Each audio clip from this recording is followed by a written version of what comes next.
Good week of practice so far. Obviously, today's Friday. We'll finalize, some of the situational stuff we worked throughout the week.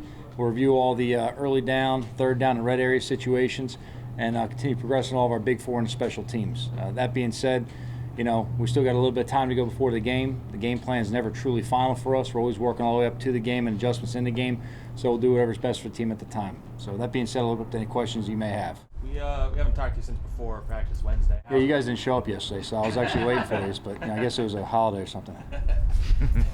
But, so how has Saquon looked these last couple of days, and have you guys made a decision yet on Sunday? So he's had a good couple of days. He's got one more hurdle to kind of clear today. We're going to make sure that we kind of just take everything into account.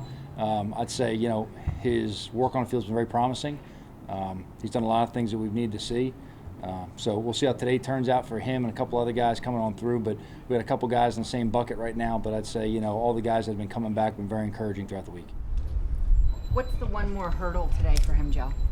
I just got to go through the medical staff a little bit. He's got to go a little bit through the medical staff and doctors, kind of consider a couple things and hand right there.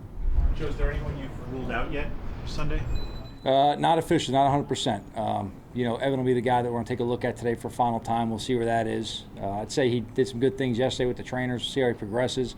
Again, a few of these guys, you kind of get them on the front end. They look a little bit, worse off than maybe it may be, and some of these guys push real hard to get back. I know in Evan's mind, he's pushing to get back as fast as he can. Obviously, we'll make the right decision for him and the team, but he'd be the one that's kind of a little bit furthest away right now. You said promising, encouraging.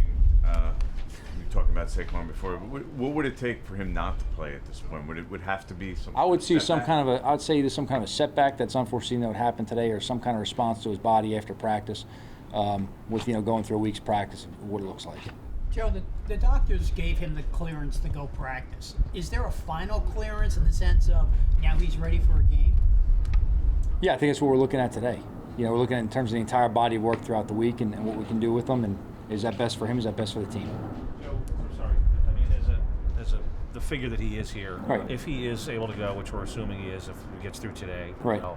Can you speak to just what the psychological effect that could be for your offense and for the group, since so many guys look up to him and the hard work he's done to get to this point?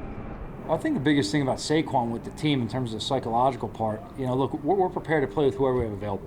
That's number one. It's kind of, whatever happens, next man up, we got to go out there and execute, and everyone's got to be focused on their own job and how they have to impact the game.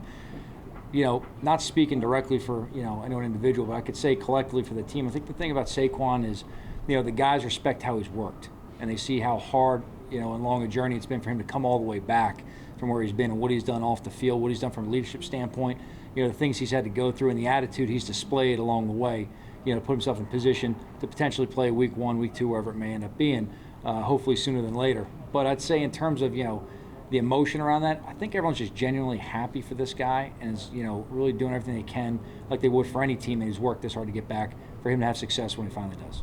Joe, given what he did to that knee on that day, this represents a best case scenario that did you always believe in the best case scenario here?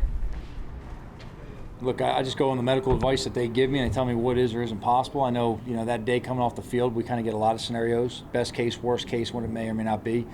When you get the final diagnosis and he goes into surgery, you understand that, everybody's body's different. The biggest thing everyone has to understand is everybody's body's completely different, and everyone reacts to things differently, and everyone's able to come back at a different rate. And that's not due to any kind of work or lack of work. That's just the way people's bodies respond. I think this guy's done everything he possibly can to get himself ready. He's had the best attitude we could ask for. He's done everything for the team we've asked him to. And while I know he's tapping his feet, he's been very patient with the instructions we've given him. And times we've had to pull back, times we've had to push him ahead. So I'm very pleased with everything he's done for the team and how he's responded to everything we've asked him to do. Joe, if you put a guy like him on a pitch count in a game, like let's say you plan for only 10 touches, but the first 3 touches he looks great, takes contact.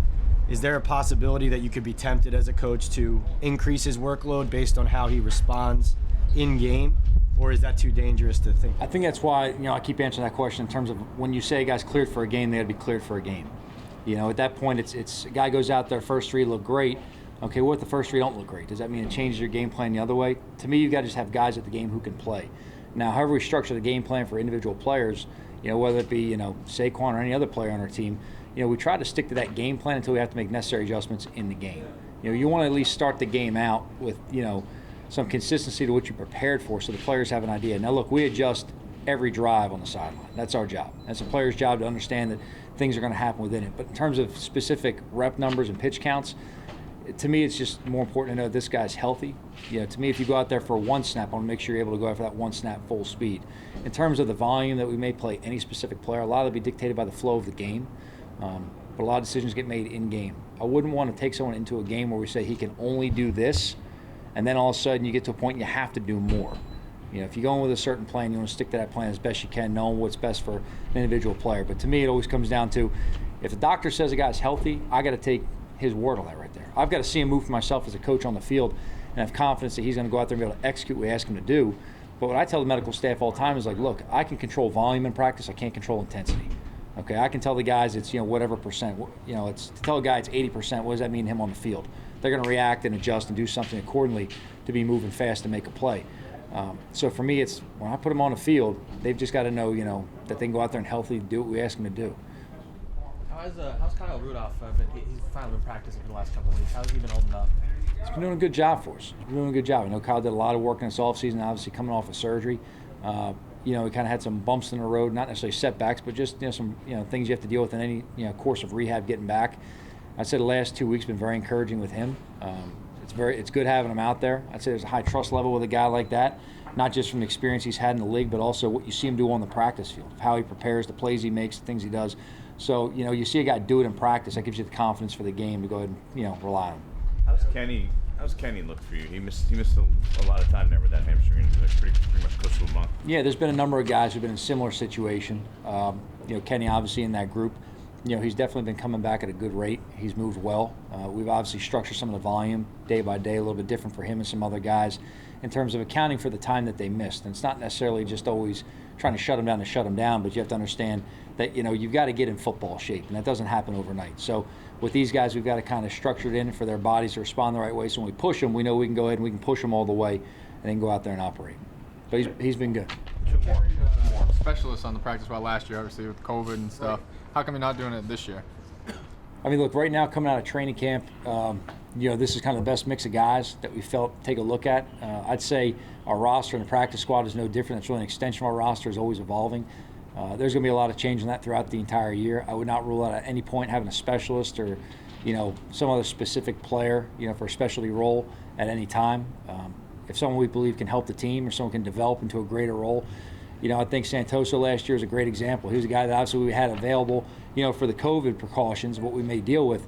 But the other thing, too, was this guy really developed throughout the course of being here. I think Tom Quinn and T-Mac did a great job with this guy on a daily basis. He came to work every day, did everything we asked him to do. At some points, we had to have him ready to go ahead and be elevated for the 53, with Graham coming off COVID and stuff last year, things of that nature. But, you kind of watch the development of players. To me, it's important that everybody you have here has a chance to develop and help you. Everyone here should be competing for a position. I talked to the team this morning a little bit about, it's different than college. There's actives and inactives at game. Sometimes guys inactive because of a health situation. Sometimes you're inactive as a healthy scratch. And you've got to make sure you identify for those players what they have to do to be at the game. To me, it's no different with practice squad. With the practice squad rules, with allowing you the flex-ups, that makes everybody every week for me a candidate to be at the game. Whoever's practicing the best, performing the best, and playing, we've got to go ahead and reward that. Make sure we give our team the best chance by putting guys on the grass that come out and do it on a day-by-day basis. Joe, this team for a number of years has had this weird run of not winning season openers. You've only been here for one of them, obviously, but you got off to a bad start last year. Can you speak to the importance of getting off fast and with a win? Yeah, so the first thing I'd say is there's not a game in history that's relevant or a season in history that's relevant to what's going to happen this year. Every game's independent. Every year's a new team. I would say specifically in terms of starting fast, look, we all talk to our teams about starting fast. It's important you start fast within a game to give yourself the best chance of not playing from behind. It's important you start fast in the season and get going. But to me, the most important thing throughout the season is improving week by week. And you've got to make sure you're a better product at the end of the season than you are to start. There's a lot of teams that come out of the gate pretty hot, right? A lot of teams kind of come out of training camp, they've mastered their playbook, they're at where they're at, and you don't see a lot of improvement with those teams as you go through the year. Look, for us, we're always looking to turn a roster as much as possible to get the best talent in here, the best fits for our team, to schematically figure out who we are. To me, September football is really about identifying who you are and putting your players in a position to be competitive and successful through those early games. But you want to make sure that you really hit your stride as you get going. But you've got to take this part of the season to really make sure you continue improving on who you are from a fundamental basis, football conditioning, situationally. But you got to kind of find out still who you are. And I know the number one question is, all right, you come out of training camp, okay, you've already had a month, but you look at our roster right now, how many guys are on our roster, practice squad, that didn't go through training camp with us? The reality is that's a lot of teams in the league. You've got to come through this part of the season, all right, and really make sure you give everyone a chance to get on the field and truly identify what you're going to be as a team. You've got to improve in each phase of the season. Right now, we're in the first quarter of the season. That's important to start fast. Okay, it's more important to finish strong in that fourth quarter, make sure you're a better team as you go down the stretch. Over the last couple of weeks, players have said, I'm really excited to get the season underway. I mean, you as a coach, do you just take it the same way, or are you already looking ahead to Washington or whatever? I mean, is it exciting for you? It's very exciting. Yeah, it's very exciting. Look, I think there's obviously emotion and adrenaline's going to be pumping on Sunday. To me, the game's really about that 3 hours of execution you have on a Sunday, but it really starts with the prep that you do throughout the week. Look, there's naturally a different feel in the building. The second you go from the end of training camp, and all of a sudden you've got a game week. Look, every coach and every player, there is a different sense of emotion within the building. Now, it builds up. A lot of times guys come in on that Wednesday of the first game, and they're kind of ramped up and amped up and ready to roll, and it's like, hey, man, you can't peak on Wednesday afternoon. We got to put the work in and build up. There's going to be mistakes early in the week. We've got to clean them up on Thursday, clean them up on Friday, finalize it, get through the Saturday walkthroughs and feel good going into Sunday. But in terms of the emotion, yeah, of course I'm excited. The biggest thing is, though, you got to kind of keep it right here, right? You can't ride that emotional roller coaster up and down. You can't go with the highs and the lows. You got to be consistent, correct the mistakes of the players, build on what they do successfully, and just keep showing evidence as you go through the year of what's going to help us be a better team, what's going to help us be a more competitive team, and how can I help these players maximize their potential.